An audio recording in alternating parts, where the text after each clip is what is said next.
Kwa maneno tunasikia liko jengine linapangwa, lakini inshallah Mola hatosimama nao, litapeperuka.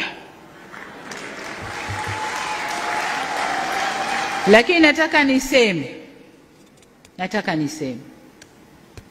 nilimsikia mmoja katika waandaji wa nje anasema hebu tarehe 9 liakhirisheni, nendeni subirini Christmas, kwa sababu sasa hivi wamejipanga.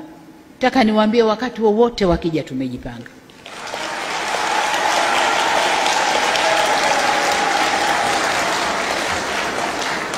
Wakati wowote wakija tumejipanga. Nikinukuu ambacho amekisema moja kwa moja ni hivi: wakati wote wakija tumejipanga. Ndio kauli za Rais Samia Suluhu Hassan sehemu ya hotuba yake ambayo alikuwa anazungumza kuhusiana na maandamano ya D9 ambayo yamepangwa kufanyika tarehe 9 za Disemba hii hapa.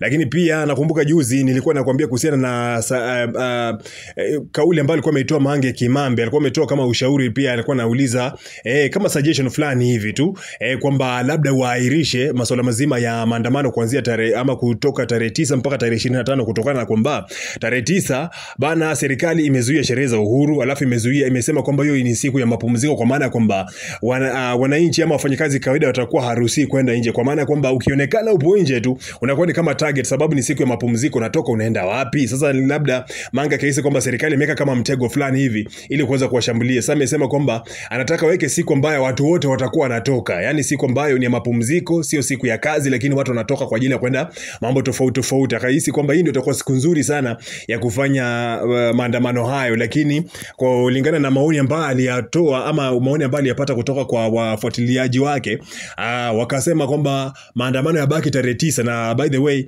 D9 iko pale pale kama walivyokuwa wameratibu mwanzoni. Sasa hii kauli baada kumbe imemfikia Rais Samia Suluhu Hassan, anasema kwamba amesikia kwamba wanapanga kuahirisha maandamano, alafu amemuita Mange kabisa, amemuita kwamba katibu miongoni mwa wale wanaoratibu maandamano haya. Amesema kwamba wakati wote kama wakija, amesema kwanza ameanza kusema kwamba Mwenyezi Mungu inshallah hatosimama nao kabisa, itapeperuka. Yani kama mna mpango wa maandamano, basi Rais Samia Suluhu Hassan anaamini kabisa kwamba mipango hiyo itapeperuka, maana Mwenyezi Mungu hatokaa kasimama na waandamanaji ambao wanapanga kufanya maandamano tarehe 9 Disemba. Lakini hapa akasema kwamba hata hivyo, hata kama kujeni hivyo mtakavyokuja mtajipanga, yani tutakuja kabisa tumejipanga. Ndio kauli ambazo amesema kwamba kwa namna yoyote ambayo watakavyokuja wale ambao wanapanga maandamano, serikali ipo tayari kuweza kukabiliana nao. Sasa inaonekana kabisa kwamba serikali ya Samia Suluhu Hassan imejipanga kwa kila namna kuweza kukabiliana na wote ambao wanapanga swala zima la maandamano ya Disemba 9. Na anaamini